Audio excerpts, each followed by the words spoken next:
Is it time for Tom to seriously consider hanging up the boots? Hey, Tom, give up your livelihood because we like our team winning. We want to spend the money on forwards. Can you just forsake your future in a limited rugby league career because you've got hamstring injuries? Can you just be a faithful servant to the club and either play for free or just sail off into the sunset? I don't think PNG has been set up to be unfair because it would be equally unfair if the Chiefs just entered the competition without any salary cap support.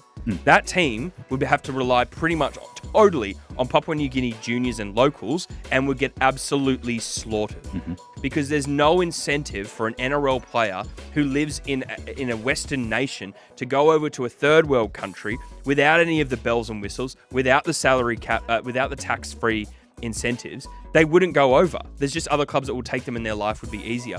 So it has to be attractive. It has to be desirable to recruit the right talent. Well, welcome back, everyone, to another episode of Rugby League Forever's podcast brought to you by Bet365 Injury Protection. If your player goes down injured before halftime, the odds of your same-game multi or multi are recalculated, keeping your bet alive. In today's episode, we've got a doozy, and Nasta and Wilder are feuding. The PNG Chiefs, is the situation they've got set up unfair? What else have we got going on? We've got Madge possibly extending. We've got ideas of Nathan Cleary going to the Warriors. There's plenty to unpack, including how abysmal the Tigers are. We'll probably just ignore Manly because I'm in denial about how things are going with Fosball. Al, great to see you again this week. Congratulations, by the way. 16 months. 16-month wedding anniversary for Alex Sumsky yesterday, guys. So You texted me last night. I didn't even know what the hell the anniversary was for. I was scratching my head in some arbitrary period of time. It's because every time I open up our Slack channel, it defaults to the general, and the last message in general was... That's so funny. Yeah. That's funny. Okay, I get it now. Yeah. I was wondering, I was a little concerned, but now that is pretty logical. Yeah. Okay. Yeah. I looked up marriage records to work out when your anniversary was. Because I'm like, it's not even on social media. How's this guy know Yeah. these? I would have loved an invite to the wedding. Oh, yeah. Next one. Yeah. No. Okay, let's talk footy, Al. Come on. All right. First things first. Mhm. I texted you about this on the weekend, but Oh, yeah, you were Holy fired up. Manly, Turbo. Yeah. We said on the previous episode, Yes. and we both agreed. We looked at each other in the eyes and said, Yep. if Manly aren't capable of beating the Titans, that's a wrap for the season. Definitely. Yep. It felt like a wrap for the season, Yep. and then made worse by the fact that Tom went down for his 9th hamstring injury in 8 seasons, twice this year. Yeah. I started getting frustrated, and I turned to. I know I just joked about getting a divorce stupidly, but I turned to my wife Sam, and who has been a Manly fan longer than I have. Yeah. And she was like, she was basically said, well, we're going to lose this game now because this is always the game that we lose, which is the one where when Tommy goes down mid-game, we just flounder and shit the bed, and it's basically a write-off from that point forward. My immediate thought after that was, is it time for Tom to seriously consider hanging up the boots? I know it's going to be a visceral reaction. I want to talk about it properly because I've actually gone and spoken to a few people. Okay, So I'll drop some information on you. Okay. But I want your initial reaction to that and the game. Well, Manly was horse shit. I'll just start with that. They were just terrible. They didn't. This was the antithesis of Fosball. Stupid errors and heaps of missed tackles. It was very similar to the Eels game. So they deserved to lose, and the Titans played fairly well. So we have to acknowledge that they actually were attacking really well. It was a shootout, and Manly lost. They were depleted by injury. There's excusable things like that left edge. Every single one of those players would not have been chosen in that position when they started the season. People are missing out at that because Burbo had 2 bad games this season, that he's not a good player. He's actually excellent. We've got essentially a debutant or rookie half in there, losing Brooks.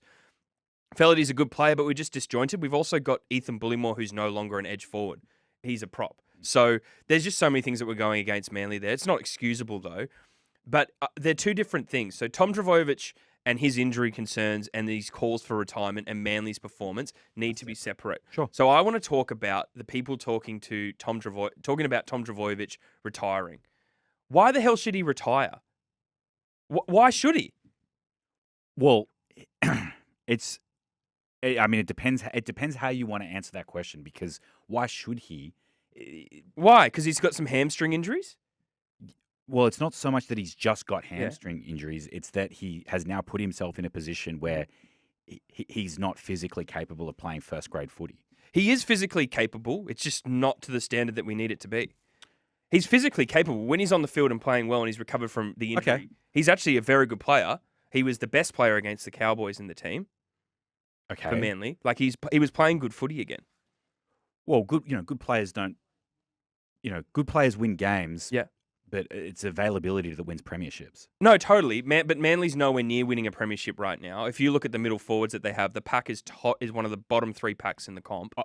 Couldn't agree more. I Yeah. wonder if there's a better way to spend $1 million. But okay, here's what people who are Maybe some saying. forward. Here's what people who are saying Tom Trbojevic needs to retire. This is what they're suggesting. Hey Tom, give up your livelihood because we like our team winning. We want to spend the money on forwards. Can you just forsake your future in a limited rugby league career because you've got hamstring injuries? Can you just be a faithful servant to the club and either play for free or just sail off into the sunset?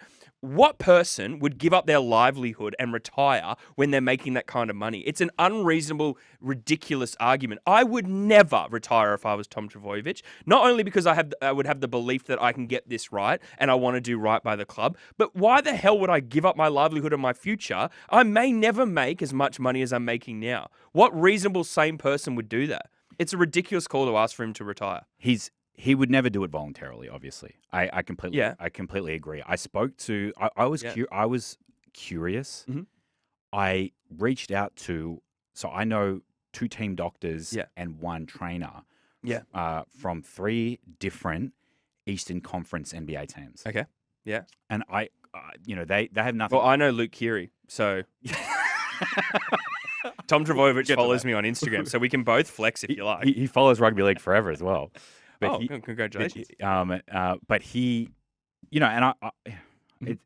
this is not a Tom slide. And by the way, when I say retirement, there's no expectation that he would voluntarily put his hand up. And when I asked these Yeah. guys, I gave him a list of his injury history, Yeah. the span of time that it happened in, Yeah. and I just said, hey, you guys aren't a part of this Mhm. sport. I just want independent, like medical feedback. Yeah. From another professional Yeah. environment at the highest level. Just give me your thoughts. Yeah. Like I was thinking, retirement. That they all agreed categorically that mandatory retirement would be off the table.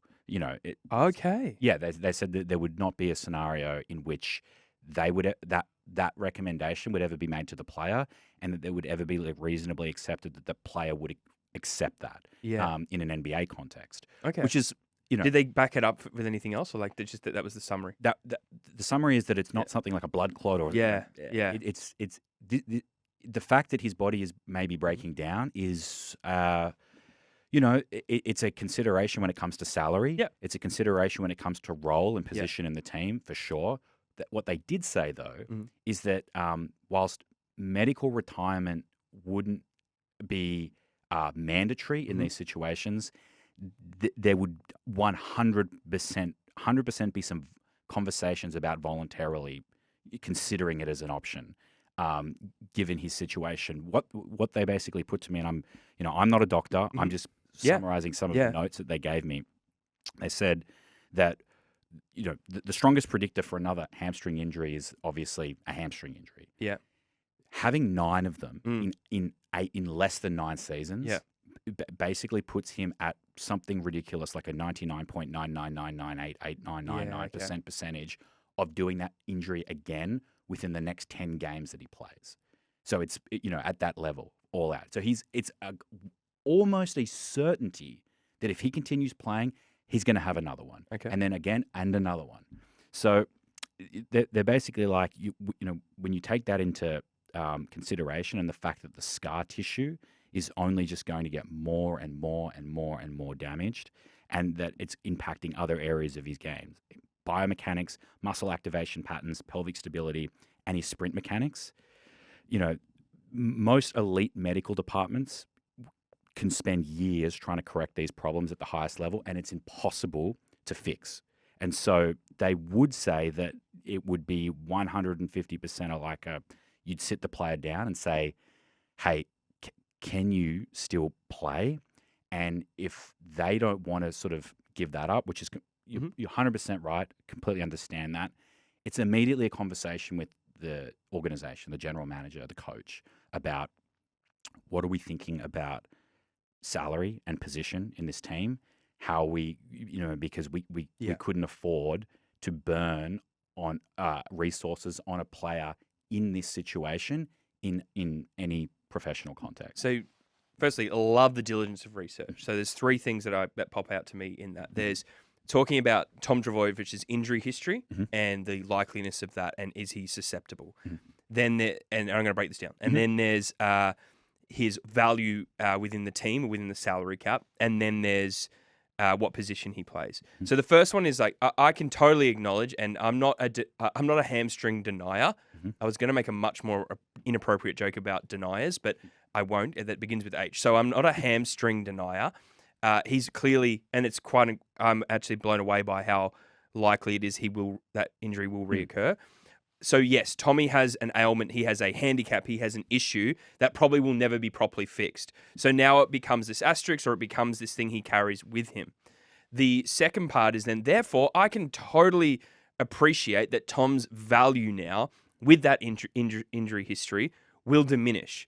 So, but the thing is that Tom Trbojević has not been a player who's like, hey, pay me top rate because I'm one of the best players in the game. There's a story that came out last year where he's like, hey, I'll give you money back. Yes. I know that I haven't delivered the value that you've paid for me, which is just not allowed within anti-tampering rules and just contract negotiations within the NRL. So he tried, it didn't work. Then the club screwed the pooch on how they were going to play him, which probably now is looking a bit more smart in terms of they only signed him for a 1-year deal at around $900K. Yes. So whenever the next deal is for Tommy, so here's what I'm saying is that, yes, his value would diminish significantly because of how many games he plays. Where he is over-indexing on the value is the performances that he gives when he is playing. So there is the tension. He's not playing enough for his injuries. I'll cop that as a massive Tommy fan. But when he is playing, obviously there's the 1 or 2 game recovery. But when he is playing, he's one of the best players. He's definitely one of the best fullbacks in the competition. He's an unbelievable communicator. The boys feel much more confident when Tommy's on the field. He's a vital player there. So I'm saying that value to be worked out is difficult because it's like, okay, maybe he's only going to pay 10 to 15 games a season, but those 10 to 15 games, 80% of them are going to be some of the best games, individual performances in the competition, or at least in the Manly squad. Okay. And then the final one is, what position should he play? Tom Trbojević is the best fullback for Manly. When he is fit and available, he should be playing fullback. Okay. I don't want to argue for the sake of arguing on this. Instead, I'm just going to just give you 2 other points just for consideration. So the first one is that when we're talking about, and this is me trying my best, again, I'm not a doctor. I'm trying to synthesize the feedback that I've received.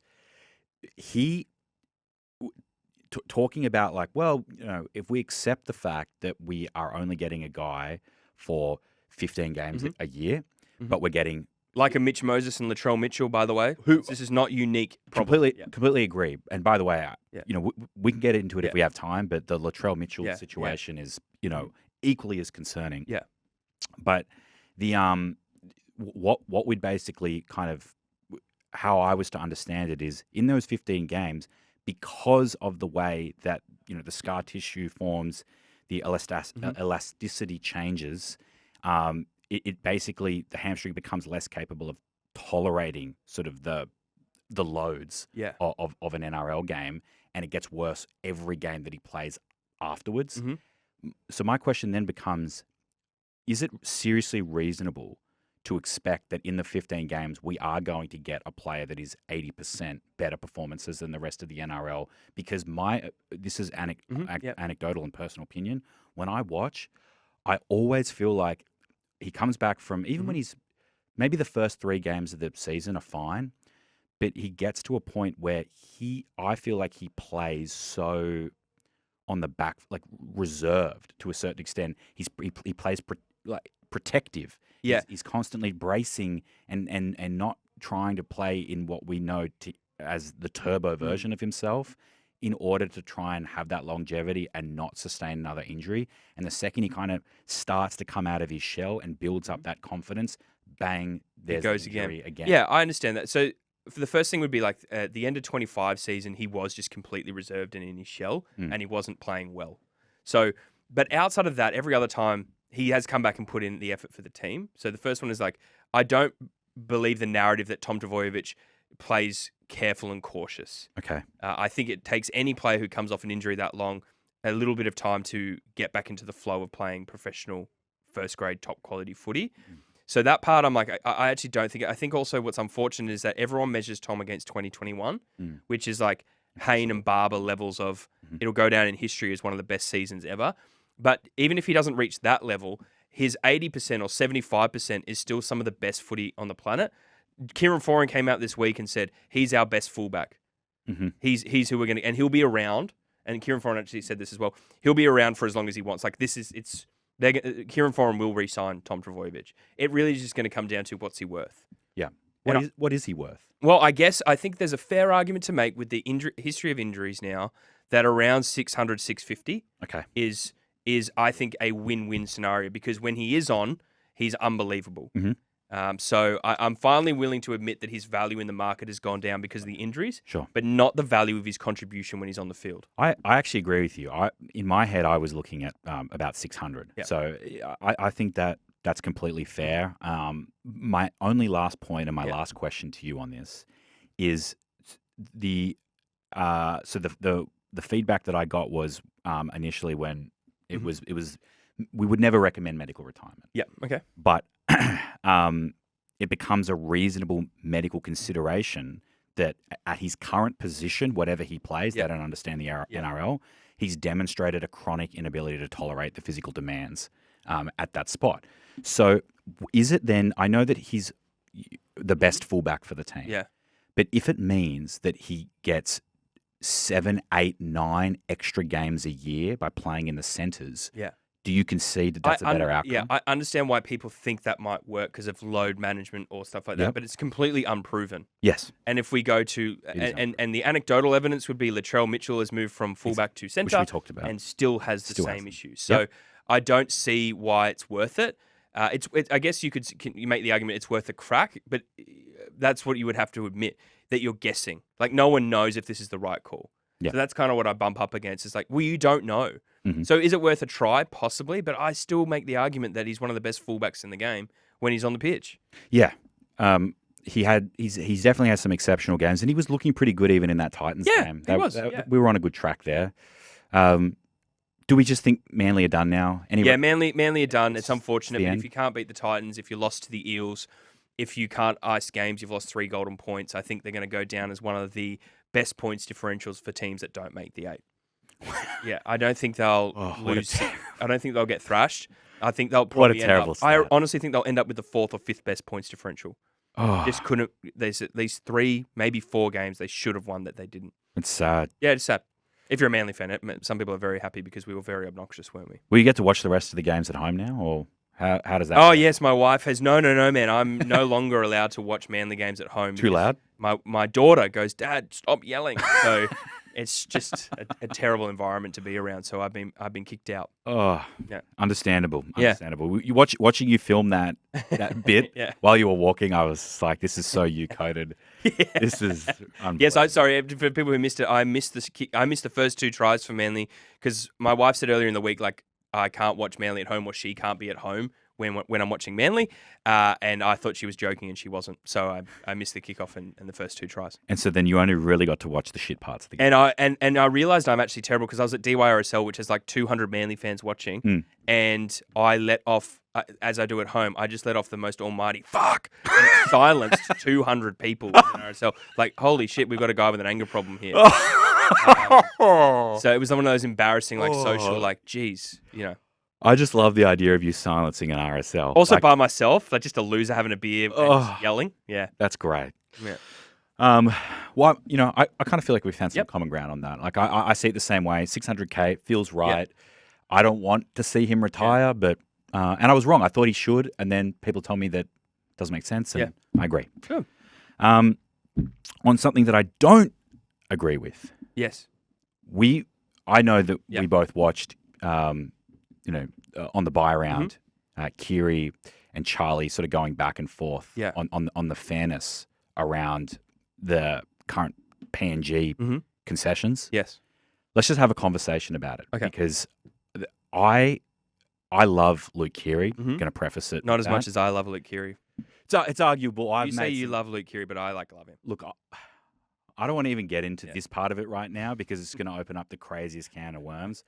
But I went as far as to say I want him to coach the New South Wales Blues. Yeah, it's not Which is a ridiculous. The just guy shows- was in Queensland camp. He was in Blues camp. Yeah, but he was also in Queensland camp. He can't. Good. I want a bit of that. Luke Keary. I want a bit of that. Bring that out. Bring it to Papa. When Luke Keary is asked who are you going for in Origin, he has a non-answer. That's That man cannot coach New South Wales when his answer is. You- What is his answer? I don't know. yeah. Crazy. I want that the clinical approach. That would absolutely fit the bill of Queenslanders saying we don't get Origin when we've got a guy who is Yeah, I know. definitely a Queensland agent who played for New South Wales. And then we'd win, and they'd be like, "Fuck, the two coaches that don't get it, just get it done." But all that aside, and our love for Luke Keary, it was the I love first him. time the honeymoon period ended for me because I was so frustrated with his position, on this issue. Before I get into my reasons, I want to hear from you. Where do you stand right now? And So- you're welcome to summarize his. Yeah, so take, but- Keary was essentially saying that it's unfair the salary cap exemptions that the Papua New Guinea Chiefs are getting, and that it is, it's just unfair. That's his major argument. It's just like it's just too much money, and they're set up for too much of an advantage. So that's really what his comments were, and then also you were upset that Keary was also saying though that they won't be premiership contenders because they haven't recruited enough players. So and that was the debate summarized. I disagree with my hero in that in that instance where I don't think PNG has been set up to be unfair because it would be equally unfair if the Chiefs just entered the competition without any salary cap support. That team would have to rely pretty much totally on Papua New Guinea juniors and locals and would get absolutely slaughtered. It wouldn't even be Q Cup level. They would be absolutely destroyed because there's no incentive for an NRL player who lives in a Western nation to go over to a third world country without any of the bells and whistles, without the salary cap, without the tax-free incentives. They wouldn't go over. There's just other clubs that will take them and their life would be easier. So it has to be attractive. It has to be desirable to recruit the right talent. Now, what people probably couldn't have predicted, and this is why the narrative is starting to shift, is that actually a lot of players are pretty attracted to it when the price is right. So they are getting some superstars, and I think they're going to end up recruiting even more stars. So I don't think it's unfair because it was never going to work unless they were given an advantage. Yeah. So that's it has don't let the narrative shift. This is still going to be a tough slog. The travel schedule is still going to be difficult. They are in a different nation. It's going to be a completely different way of living for them. Either they're going to have to adjust to a third world nation or they're going to be living in a resort/compound and get a bit of cabin fever. So there's actually a lot that's going against this club. This doesn't make them premiership contenders. And I would also say that the talent they've recruited, whilst of high quality, isn't showing the signs yet of a premiership winning roster, especially because Luai's out of form, so that hasn't helped. Yeah. So I don't think it's unfair, but I understand why some people are now feeling like, gee, because here's the consequence. Every club now that's negotiating with players that they want to re-sign, all of those agents are going to be able to bring up, but this is what he could get at the Chiefs, so you're going to need to pay us some more money. And so every club would be frustrated. But the reason why every club can't be frustrated is they all took I think it was $4 million each from the NRL for this deal. So you lose the right, every club loses the right to complain about the Chiefs I'm glad when you they said it. took the paycheck from the NRL. Thank It's you. over. Thank So this conversation could have happened 4 years ago when it was all been negotiating, but it's happened, it's been agreed upon. You got the payout, it's over. Stop complaining. I mean, you took my golden bullet, but I'm glad you said it because it's 100% true.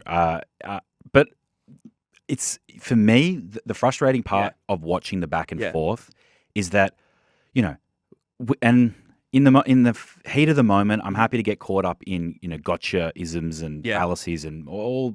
We can do that till the cow come home. But really, the crux of it is, what are we trying to do here? Like, what problem are we actually trying to address, and what are we trying to solve?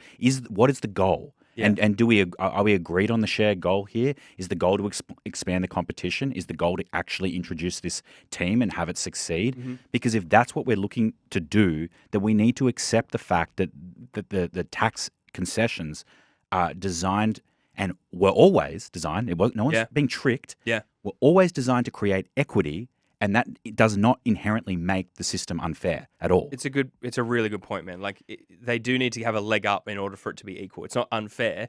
Yeah, they're behind the ball, right?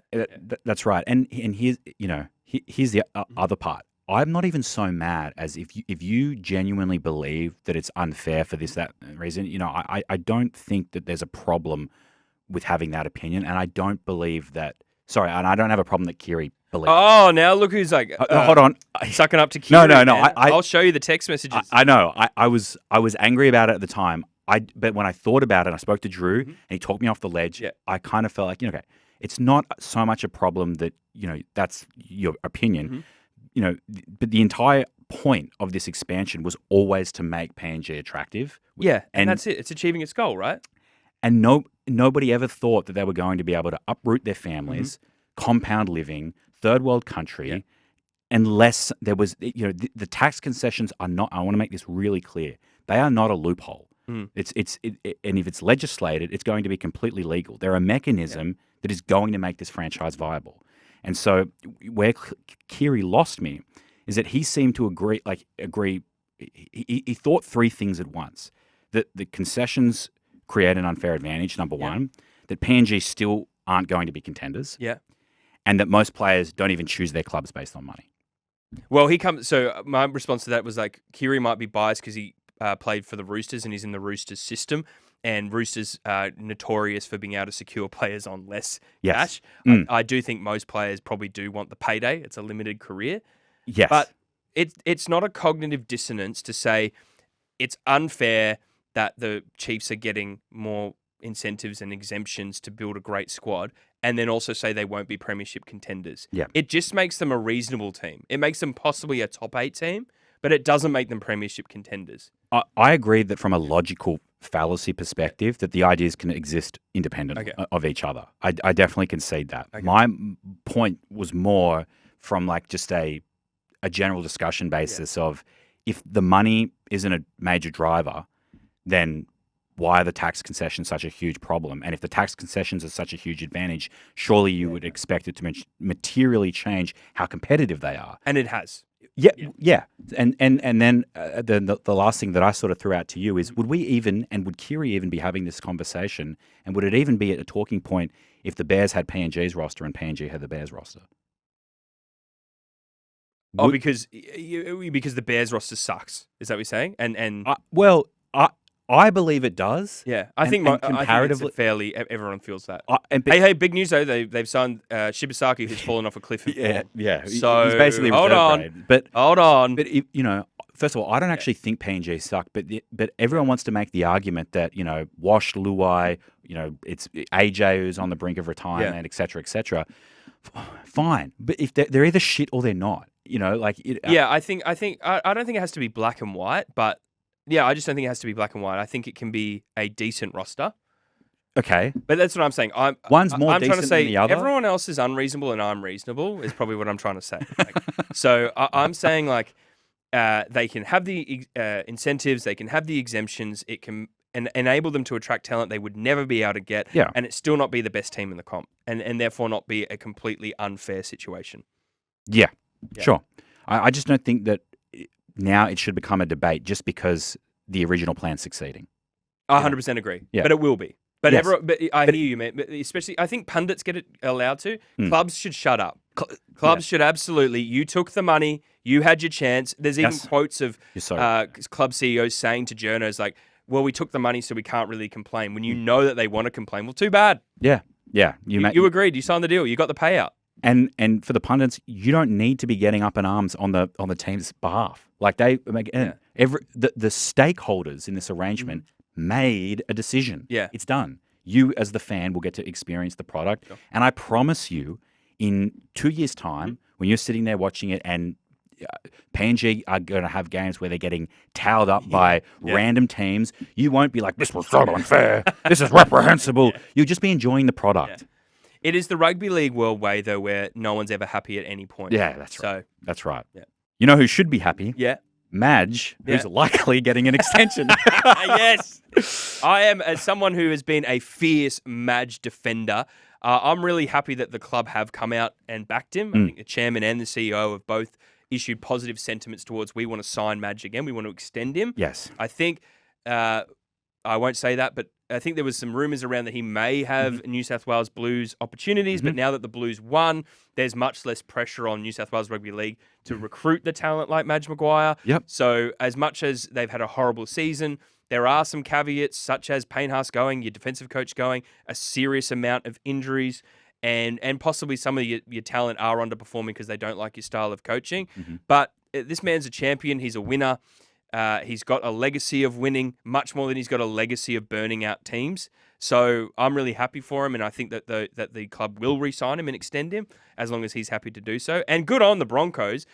All this narrative about Madge can't get the boys have lost playing for Madge. I actually thought the last month they were trying really hard, and then we go and see them beat the Panthers, a game they shouldn't have won. We see Reece Walsh unlock himself. Yeah. So I'm really pumped. Yeah, things were definitely up in the air for sure, and I think a lot of things changed very quickly in two organizations at the same time. And I do believe, my opinion, I'm not saying I know anything definitely, but I believe that Madge allegedly perhaps lost a little bit of leverage. Yes. And it may have been a hat in hands situation, and the club was happy to welcome that with open arms, and everyone was agreeable in the end. And the flow-on effect of status quo and alignment is wins. Yeah. And a great win was produced against the premiership favourites. Yeah. It begs interesting questions now for the Broncos for the rest of the season, who before this week were essentially a complete write-off. It doesn't beg interesting questions. It does not? No, the Broncos are not going to make the finals. Just because it happened once doesn't mean it's going to happen again. They have too many games to win. It's like 8 in a row. Yes. It's a very tough schedule. If they did it, for sure, then they're going to be premiership contenders. But there's been no evidence so far this season that they're a team that can make the 8? Yeah, no. They played too badly, man. I know some players are back, but you just need Adam Reynolds to go down, and they're going to be in real trouble. You just need Ezra Mam to continue the form he's had this season, and you can see 3 tries on your left edge. So there's just too much going against the Broncos. They've left it too late. It's much more likely that a team like Canberra, Melbourne, or even the Bulldogs could make the 8 over the Broncos. What about, though, with Reece Walsh, because there was some conversations about a change of position for him, playing at 5'8". Yeah, I don't get that. He's still one of the best fullbacks in the game. Why does he need to play 5'8"? Who are you going to put at fullback? Interesting. Okay. Yeah. No, people get they get the Gus Gould mechanism and they tinker. And we could put him here because he played like this, or Darren Lockyer did this. Reece Walsh is an excellent fullback. He's been out of form. He's started to find his gold again, but he's a fullback. He's not 50. He's not 35. He's still got the pace, the fitness, the electric agility to be playing fullback. You don't need him at 5'8". You need the 5'8s you have to play well. Because Ben Hunt's fallen off a cliff, I feel, with his form too. Yes. I feel like he's just not executing anywhere near enough and is mostly playing as a hooker. But it puts no pressure on Mam, who has been playing mostly horseshit, to lose his spot.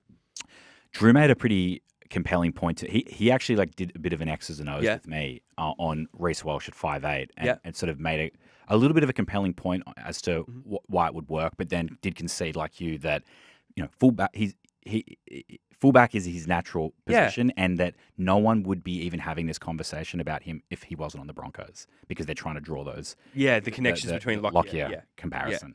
But if we're agreeing that fine, Brisbane's performance doesn't change minds. Yeah. What does it say about Penrith? Yes, I think I just think the Panthers are doing this classic thing where they deceive the competition. Like, they have a few losses against teams that were all outside the 8 when they lost to them. Yep. And people start to go, oh, geez, the Panthers are on a bit of a skid. Yep. Don't buy into it. That's what they do. They just, for some reason, take it easy in this period. And for some reason would be multiple reasons, like injury, load management, all that kind of stuff. Origins affected the team. But in general, they're going to come back strong. We all know that. I'd get a little bit nervy if they lose 2 of the next 3. Okay. That'd be pretty crazy. Mm-hmm. But they'll finish first, and we know what's going to happen. They know what to do. Yeah. They're going to win it. I feel like it's a foregone conclusion, which we've got a reputation and a history of jinxing outcomes. Well, mate, it'd be great for just getting new champions if we did jinx them. So maybe we stay on this train and just see what the Warriors can do from here. Oh, yeah. Speaking of, actually, Nathan to the Warriors has been a massive talking point. I can't believe... Yeah, so that was Bulldog Richie's theory. Was it his... Yeah. I saw somebody else write about it as well. I guess it's gotten a lot of coverage. Well, I think he did it for his Bulldog's bite. Right. And it made me think, geez, Bulldog had nothing to write about this week. Another that's shot. definitely one of his more unhinged theories, and I can't believe I didn't bring it up with him on the podcast that I do with him on Monday. We'll bring it up now. Well, make your point now. He'll it's watch. just ridiculous, right? It is only newsworthy because Nathan Cleary is newsworthy. Yes. There's no way Nathan Cleary's going to the Warriors. Yes, you can make the connection of he was there, his dad was coach there, his dad played there, he grew up in New Zealand, and there'd be some affinity to New Zealand. But that's never come up before. It's never been like, oh, and Nathan pines for the miserable weather of Auckland. He wants to go back and return to his roots and be a part of a failing economy where people don't want to live there. Geopolitical. So I don't see a scenario where Nathan Cleary is finding that even remotely interesting. Okay. And here's the thing: it's like this theory has just as much substance as Nathan's going to move to the Super League so he can be near his girl. Like this is pure hypothesis. It's not based in evidence. It wasn't Dean Ritchie breaking a story that Nathan Cleary's explored his options with the Warriors because also he's still under contract. He can't explore his options. It's just one of those interesting hypotheses that Warriors fans would love because imagine having Nathan Cleary there, but there's nothing to this. It's so funny. Like, so first of all, I need to apologize to whoever. Somebody else wrote about this, but it was an opinion piece. Yeah. And I forget his name, but I did read it, and I saw he did a TikTok about it as well. And he made a really sort of like romantic case for the idea and all the things that you sort of poo-pooed. He actually really loves the hometown hero story, etc., and returning to roots. Yeah, getting stuck in traffic. But but what's interesting is he also made a case for why New Zealand would actually really benefit. Like, it's the perfect opportunity to insert a half into their side at a time when there's going to be a few departures and there's currently a bunch of injuries as well. Mate, there's never not a perfect time to insert Nathan Cleary. Yes, but so this is my point on that. Yeah. I was looking at all that and I thought, I agree. And then I look at the comments from Warriors fans. Yeah. Not supportive. And we've had this conversation, same with Parramatta, with Luai going there. No, everyone was like, we've got, Tanner Boyd. And I'm like, yes. So I certainly wouldn't want Nathan Cleary, the greatest player to probably ever play, because we've got Tanner Boyd. I love the Warriors. I love them. I'm all about them. I dislike 74% of Warriors fans. They are unbelievably parochial. And so if they've decided something as a collective, they will not listen to reason or logic. They'll get super defensive, aggressive, or offended.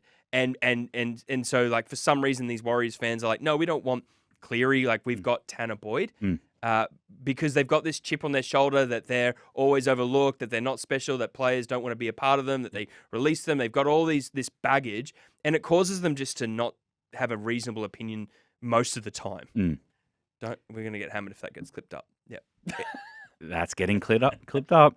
That's a good one. And while we're on the train of getting clipped up, are you going to let Dean Ritchie off the hook for Luai should be dropped?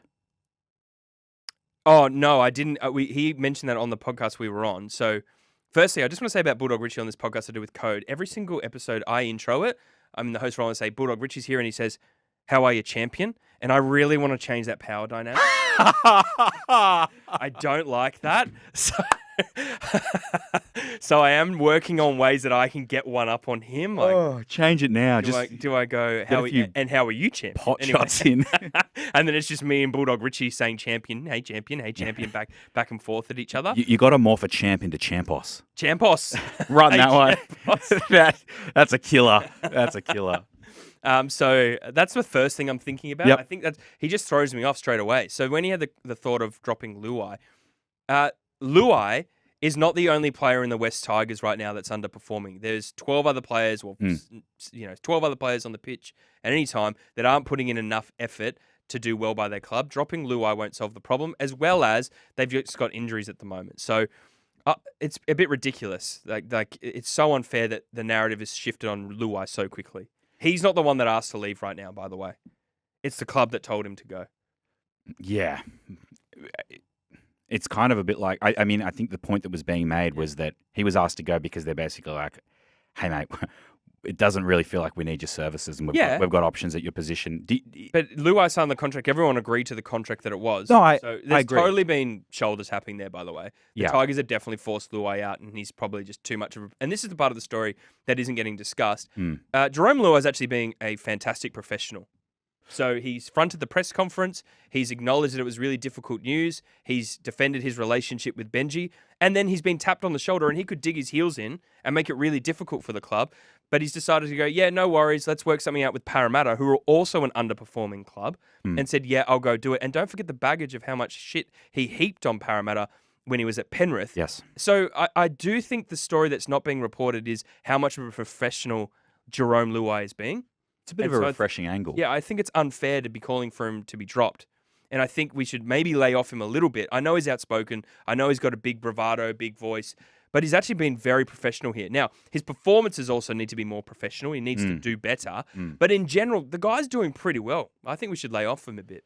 Do we think, though, that if he's not a part of the club's future and you're in this no man's land as a team right now, you're completely, like, there's no signs of life at this point. 22 points over the last 2 weeks. 0 points last game against the Bulldogs. Yeah. I start to wonder, are we, with what remaining games are left, is this an opportunity to then use that time, use these games that are essentially meaningless as first grade practice runs for... Yes, there's an argument to make that the club should do that Yes. if they've already made the decision to tap him on the shoulder. Yeah. I think it'd be so shit on Jerome On if they Luai, did that, yeah. and I think it would fracture the relationship. But this goes to show the clubs always have the power. You know how people get really upset when players want to walk out of contracts early? People hammered Josh Schuster. They hammered Zach Lomax. Yes. The reality is, at the end of the day, the clubs have the power over the players. There's very few instances where a club wants to keep a player and he moves on.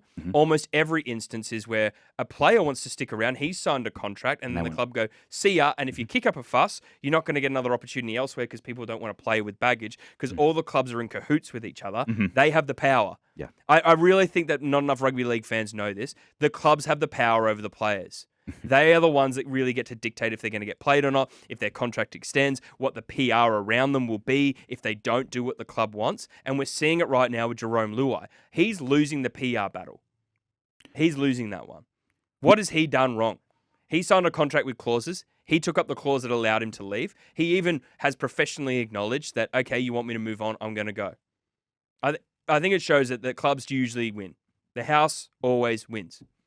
Wow. Mostly. What a mic drop! The house. That's a clip right there. Look, I want to fully agree with you there. I think it's kind of refreshing to hear because I do believe that for the most part, you know, Luai is a professional. Yeah. In how he conducts himself. I am going to say though, I do believe there have been some decisions that he's made and some behaviour off field and behind closed doors, particularly around the Galvin situation, that has exacerbated this situation and made it infinitely worse for him. The chickens have come home to roost, I believe is the idiom. Yes. So there's some things where he's made this more difficult for himself. Yeah. But then you could be a decent bloke who's pretty chill and humble like Nico Hines and still get freaking hammered. Like you can't win. You're going to get hammered. If you're may as well be money, you. Yeah. If you're making money in the NRL, you're going to get hammered. That's the long and short of it. No one's like Tommy Trbojevic getting hammered.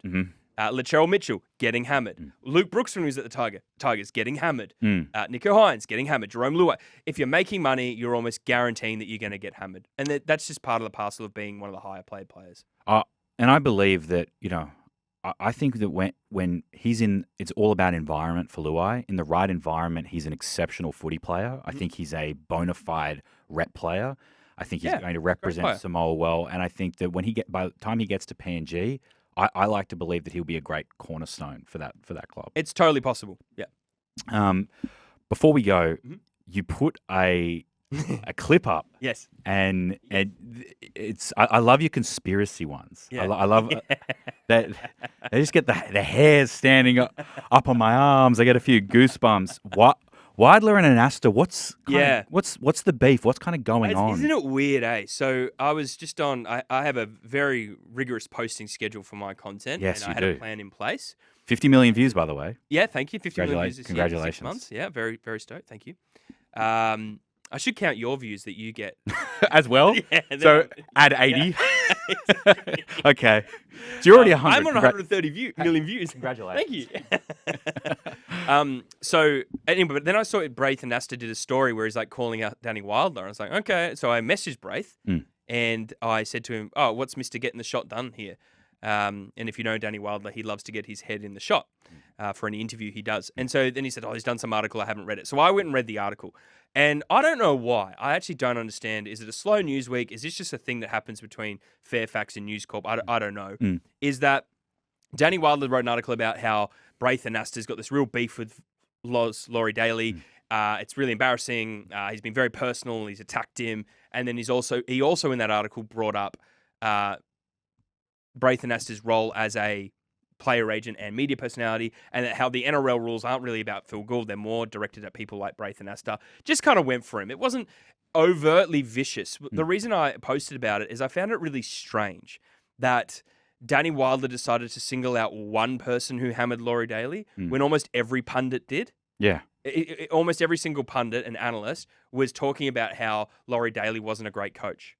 So to focus specifically on Anasta was very strange to me. And then the other thing, this is my conspiracy part that you like, is I did say, the premise was, I said that Phil Gould doesn't write for the Herald anymore, but he doesn't need to, because Danny Wilder seems very willing to get any positive Bulldogs PR out there. Yeah. I feel like every single week there's a positive spin story happening for the Bulldogs. He's obviously got a lot of sources in there, and that's all I'm suggesting, is that Danny Wilder does a very good job at protecting the Bulldogs. Yeah, I mean, I'm picking up what you're putting down there. I'm struggling, and maybe this is just my ignorance. I'll say I didn't read that specific article. I only saw your take on it. I don't really understand what exactly is the insinuation with Braith as an. I feel like the Phil Gould one is far more egregious in terms of him managing a club and making decisions around that, and look no further than how the Galvin stuff played out. Yeah. Braith can't even hold a candle to that situation as a player agent with Wishart and Munster and I think the big one, people were like, well, Braith was really hammered Flanagan, and people are saying it's because Ilias wasn't getting played. Okay. Which I previously the only believed one? that, but then it's like, well, Ilias can't get a crack at the Titans. Yes. So there's it's not without merit. The thing is, though, the reason why it's fair, I actually said in my post that Wilder undermined his legitimate critique and questioning of Braith and Asta's dual role by having a personal vendetta about what Braith and Asta said about Laurie Daly when everyone hammered Laurie Daly. Like, can we just accept that Laurie Daly embarrassed us all, and it wasn't just a Braith and Asta issue? I agree that Braith can't hold a candle to that situation, but he has chosen to be a player agent and to be a media personality. Just like Phil Gould's chosen to be a general manager and a media pundit. So you can't have it. If you've chosen this, you have agency. No one's forcing you to have both jobs. So they're going to have to continue to cop the criticism, I think. I just don't even think, like, if I'm him, am I even concerned about the criticism? Like, it just feels so hollow. He did seem very upset. Oh, did he? He posted about 3 times. He reposted my thing. Okay. Yeah, that's why mine went he's viral. triggered. Was that he definitely... I think they even talked about it on 360. I didn't catch it. Wow. So media, Not everyone's as water off a duck's back as you. No, that's true. Yeah, that's true. Like these guys there's bitterness all Yeah. around. Okay. Yeah, Okay. it's weird. It's actually a bit weird. It's a little bit juvenile, to be honest. I agree. I mean, But this is what's awesome about rugby league. I know. This is what's fantastic about the rugby league. This is our Love Island. It's a full-on reality TV show. It's not just contract negotiations. It's not just player performances. It's not just club trajectories. It's the media personalities that make up the game, that report on the game. They can have a beef, and we're going to all talk about it. Yeah, I love it. I love the fact it's- that you and I in the mix. It kind of changes things, and makes it a little better. Sorry, we're the ones cutting through. We're just only bringing the reasonable, sensible takes, which was what every Parramatta fan is saying about me after we clipped up my take about their recruitment. I got hammered. You did Absolutely hammered. So I hope you and your family are safe. Yeah, they are. Thank you. That's good. good. Yeah. Sorry, I got a lot of abuse this week. Yeah, a little Someone bit too said much. When I see you, I'm going to hit you. I'm going to smash you in the face. It's shocking it took that long. I mean, you walked through Caxton unfazed. Yeah, I did. Unfazed. Very antagonistic. Yeah. Not came out away without a scratch. We considered security. We didn't opt I for actually it. do. You know what? I want to say, just to any Queenslander out there, so we did go through Caxton Street. We were around the stadium with a very provocative sign about Nathan Cleary being a future Origin legend. And a lot of people gave me banter. They hurled some insults. But I felt very safe. And I think that's probably something that was missed there. Because Drew was there. Actually, Drew. Yeah, black belt in jiu-jitsu. I want to say this to Queenslanders is like, hey, you're not fully grubs. Yeah. Wow. Okay. Yeah. I won't go that far. Yeah. Great episode. Yeah, man. Let's get into the odds. Yeah. Let's get straight into it. So welcome back to All Things Odds, brought to you by Bet365. We're back at it again. Off a pretty decent round. Yeah, man. Decent round. We got a little bit unlucky with our Cowboys Dolphins multi. Yep. Without sort of Hammer or Herbie scoring, which is such a rarity. But straight into the Bulldogs, -5.5. Who did we have to? We had the A and B For the Bulldogs game, Rinakama and Kiraz. or Kiraz. And so Rinakama went over 5 minutes. Oh, yeah, fantastic. 5 minutes into the game, which is a good sort of $4 plus one for us. Did you want me to say Rinakama because you always feel nervous saying his name? Or did you I just forget? I genuinely forgot. No, I like Rinakama. He's good. He's good. Yeah. For some reason, only Kiraz came to my head. Yeah. And then we were also pretty strong. We both felt really, really good about the Knights. I know we took a bite at +5.5 for $1.93. And then we also wanted to double down and take a little bit of a bite at the $2.50 head-to-head. They got really unlucky in that two-point loss. Tries, mate. 4 tries to 3. The thinking was right. I think we're on to something, mate. We're on to something with the Knights. With that said, don't think I'm running the Knights back against the Roosters for this game. No, I think the Roosters are in too good a form. I know that the match against the Storm was not the best indication of that, but they're right up the top end of the table. The way the game's been played recently is disadvantageous to the Knights. It's a much tighter game. Like there's not as many set free restarts. It's not as free flowing. It means they're just not able to score as many tries from the backfield, which is their kind of MO. And then also when you consider that Saifiti's out, the Knights pack is a little under strength. I think they're going to put in a good contest, but I think the Roosters take it. But here's where I think the Knights are looking, as they've looked all season on that left edge from the backfield, looking amazing. They're going to score some tries, probably 2 or 3 at least. And Ponga's going to set up, and it's either going to be Marju, but I think the value is at Bradman Best scoring again. Scored last week, loves scoring tries. Ponga loves setting them up. So I'm thinking Bradman Best to score with the Roosters to take the head-to-head. Wow, that's our Game 3 specialist with the Roosters. Roosters $1.65, Bradman Best $3.70, so we're looking at $7 multi for some value there, my man. That's pretty good. The other one that we have been eyeing is the Canberra Raiders versus the Tigers. We had a lot of luck fading the Tigers heavily last week. We're going. It's seeming like we're going to run that back. The line for that game is 13.5. Yeah, well, I had before I'd seen the line, I had Raiders at 13 plus. Yes, so definitely take the line on that one. And then I just think one of the remarkable things that's happened with the Raiders, because they're in some red hot form, whereas the Tigers are dipping, is that they've got Noah Martin and Simi Sasagi back.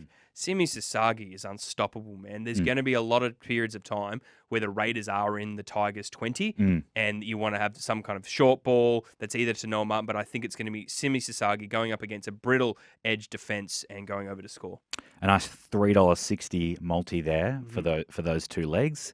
The only other thing I'm kind of thinking for this week is, the poor Rabbitohs are in a little bit of turmoil. Cam Murray's not going to be there. Trell probably out for the season now, we're hearing. Trell's probably definitely. I heard Talis Duncan's out. Out for this game Far too. out. Yet because of Melbourne, who have got Hughes back, because of their form, they're paying $1.83 against South in that situation. I kind of feel like that could be a bit of value there, a little bit of a gimme. Yeah, absolutely. Might throw that in there, given our last head-to-head came pretty close. I think that's about it from us for this round. Yeah. We'll see everybody next week, and good luck. See you guys. What are you really gambling with? For free and confidential support, call the number on the screen or visit the website.